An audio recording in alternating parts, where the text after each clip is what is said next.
원리로 이해하는 양쌤의 중학교 과학인강 9. 파동의 종류는 공부하도록 하겠습니다. 학습지 1번 파동의 종류에 대해서 공부를 할 건데요.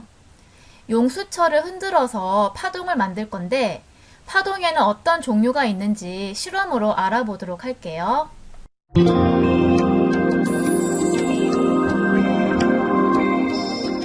무용수가 이동하지 않는데도 물결이 이동하는 것처럼 보이고 응원단이 이동하지 않는데도 파도타기 물결이 만들어지는 것처럼 파동이 이동할 때 파동을 전달하는 물질인 매질은 제자리에서 진동만 하고 이동하지 않는다. 용수철에 리본을 묶어 여러가지 파동을 만들어 보면서 매질의 움직임을 살펴보자. 용수철을 앞뒤로 흔들면 용수철이 빽빽한 밀한 곳과 듬성듬성한 소한 곳이 만들어진다. 이때 리본이 묶인 부분을 자세히 관찰해보면 리본이 묶인 용수철의 한 점은 앞뒤로 진동하고 용수철 파동은 앞으로 전달된다. 이처럼 파동의 진행 방향과 매질의 진동 방향이 서로 나란한 파동을 종파라고 한다. 이번에는 용수철을 좌우로 흔들어 볼까? 파동의 가장 높은 곳인 마루와 가장 낮은 곳인 골이 만들어지는 것을 볼 수 있다. 이때 리본이 묶인 용수철의 한 점은 좌우로 진동하고 용수철 파동은 앞으로 전달된다.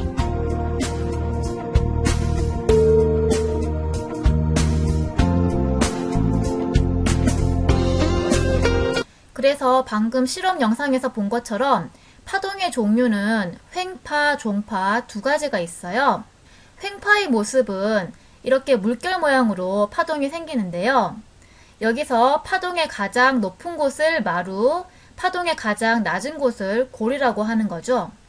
그리고 마루에서 이웃한 마루까지의 거리, 혹은 골에서 이웃한 골까지의 거리, 이 거리는 같죠? 이거를 파장이라고 얘기하는 거잖아요. 이렇게 횡파라고 하는 것은 뜻이 뭐냐면 횡파는 파동이 진행하는 방향과 이 매질이 진동하는 방향이 서로 수직이 되는 파동이죠. 이런 파동을 횡파라고 해요. 그러니까 말 그대로 가로지를 횡의 파. 이 파동의 진행 방향과 매질의 진동 방향이 가로지르고 있잖아요. 그러니까 횡단보도 할 때 그 횡이잖아요. 도로를 횡단보도가 가로지르잖아요. 그런 식으로 서로 이렇게 방향이 수직이 되는 파동을 횡파라고 하는 거예요. 반면 종파의 경우에는 모습이 이와 같은데요. 여기 보시면 매질이 가장 빽빽한 곳을 그러니까 밀하니까 밀이라고 얘기하고요. 매질이 가장 듬성듬성한 곳을 소라고 얘기를 하는 거예요. 그랬을 때 밀한 부분에서 이웃한 밀한 부분까지의 거리, 혹은 소한 부분에서 이웃한 소한 부분까지의 거리가 같겠죠? 이거를 파장이라고 하는 거고요. 이처럼 종파는 파동의 진행 방향과 이 매질의 진동 방향이 서로 나란하잖아요. 이런 파동을 종파라고 해요. 그러니까 말 그대로 늘어질 종의 파거든요. 이렇게 늘어지는 그런 파동이다라고 해서 종파라고 얘기를 하는 거예요. 그러면 횡파와 종파의 모습을 가상 영상으로 보도록 할게요. 우선 횡파를 볼게요. 자, 지금 보고 있는 게 횡파예요. 보다시피 매질이 진동하는 방향과 이 파동이 진행하는 방향이 수직이 되는 이런 파동을 횡파라고 얘기하는 거예요. 횡파의 진폭 조절을 해볼게요. 진폭이 커졌죠? 진폭이 작아졌죠? 횡파의 파장 조절도 해볼게요. 파장이 길어졌죠. 파장이 짧아졌죠. 이번에는 종파를 보도록 할게요. 자, 지금 보는 바와 같이 매질의 진동 방향과 이 파동의 지금 밀한 부분이 쭉 가고 있잖아요. 파동의 진행 방향이 나란한 이런 파동을 종파라고 하는 거고요. 진폭 조절도 해볼게요. 자, 진폭이 크죠? 그러니까 밀한 부분이 되게 밀하게 생기잖아요. 진폭을 점점 작게, 이렇게 진동하는 폭을 작게, 이렇게 여러 가지 횡파와 종파의 모습을 봤어요. 이번에는 횡파와 종파의 예들을 들어볼게요. 우선 횡파의 예로 물결파가 있는데요. 그림에 파도가 보이는데요. 파도는 물결파 중에 하나잖아요. 우선 파도가 움직이는 모습을 보도록 할게요. 지금 보시는 바와 같이 파도와 같은 물결파는 파동은 이렇게 옆으로 이동을 하고 있는데 매질인 물은 제자리에서 위아래 진동만 하는 거예요. 그래서 물 위에 떠 있는 이 파도를 타는 사람도 위아래 진동만 하고 있는 거잖아요. 그래서 이런 파도와 같은 물결파는 횡파에 속하는 거죠. 왜냐하면 아까 얘기했듯이 파동의 진행 방향은 이쪽인데 이 매질인 물의 진동 방향은 이쪽이잖아요. 그래서 파동의 진행 방향과 매질의 진동 방향이 서로 수직이니까 물결파는 횡파에 속하는 거예요. 자, 그리고 또 횡파의 예로 빛과 전파라고 되어 있는데 빛이 전자기파랑 같은 말이고요. 전파는 이 전자기파의 한 종류죠. 그러니까 빛의 한 종류가 전파다 그런 얘기고요. 이 전자기파에 대해서 영상으로 보도록 할게요. 핸드폰에 송신 안테나와 수신 안테나가 있고요. 지금 송신 안테나에서 통화 신호를 보내면 수신 안테나에서 통화 신호를 받아서 이제 서로 통화를 할 수 있는 거고요. 이때 지금 보내지는 이 파동이 바로 전자기파 중에서 전파잖아요. 자, 전자기파를 보면요. 전에 설명했었어요.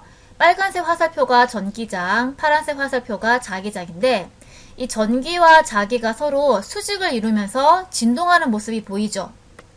그런데 보다시피 이 전기와 자기의 진동이 이렇게 전달되는 게 보이잖아요. 그래서 정리를 하자면 전자기파는 전기와 자기가 서로 수직으로 진동을 하는데 전자기파의 진행 방향은 이쪽이잖아요. 그러면 이 파동의 진행 방향에 대해서 진동하는 전기도 수직이고 진동하는 자기도 수직이죠. 둘 다 수직인 거잖아요. 그래서 이 전자기파는 횡파에 속하는 거예요. 그 다음에 종파의 예를 알아볼게요. 소리를 음파라고 하거든요. 이렇게 소리 음의 이제 파동이다 해서 음파라고 하는데요. 이 소리 파동에 대해서 영상을 보도록 할게요. 소리는 붓과 같은 물체를 진동시키게 되면 이렇게 사방으로 퍼져나가는 파동인데요. 소리에 대해서 설명을 해드릴게요. 자, 소리라고 하는 것은 붓과 같은 물체가 딱 치면 진동을 하잖아요. 그러면 이 물체 옆에 있는 공기들이 있겠죠. 그랬을 때 이 물체가 진동하면 그 이웃한 공기가 차례로 진동을 전달하잖아요. 이런 파동을 소리라고 하는 거고요. 이 파동이 진행하는 방향과 매질의 진동 방향이 나란하잖아요. 그래서 소리는 종파에 속하는 거예요. 그리고 초음파라고 하는 건 뭐냐면 초음파도 음파인데요. 이 진동수가 2만 헤르츠 이상인, 그러니까 1초에 2만 번 이상으로 진동하는 음파를 초음파라고 하는 거예요. 그래서 초음파도 종파인 거죠. 음파랑 마찬가지니까요. 그러면 소리라고 하는 종파가 전달되는 과정을 영상으로 볼게요.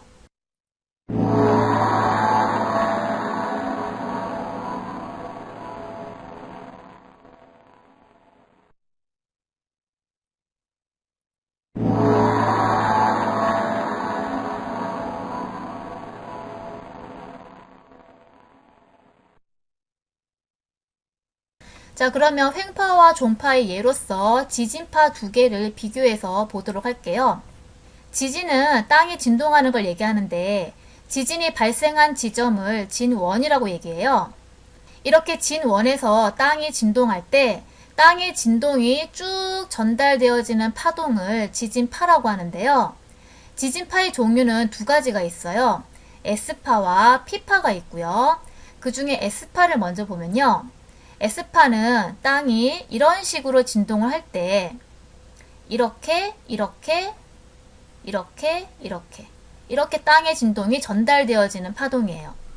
자, 그러면 S파의 경우에는 매질인 땅의 진동 방향과 지진파의 진행 방향이 수직이잖아요. 그래서 S파는 횡파에 속하는 거예요. S파가 지표에 전달되면 건물이 좌우로 흔들리겠죠. 건물이 좌우로 흔들리면 건물이 더 많이 붕괴돼요. 그래서 S파는 큰 피해를 주는 지진파고요. 반면에 지진파 중에서 P파의 경우에는 이런 식으로 땅이 진동을 시작하는 거예요. 그러면 이 진동이 이런 식으로 전달되는 거거든요. 그러면 P파의 경우에는 파동의 진행 방향과 매질의 진동 방향이 나란하잖아요. 그래서 종파에 속하는 거고요. P파가 지표에 전달되면 건물이 상하로 흔들리겠죠. 건물이 상하로 흔들리면 건물이 덜 붕괴돼요. S파에 비해서는 덜 붕괴되거든요.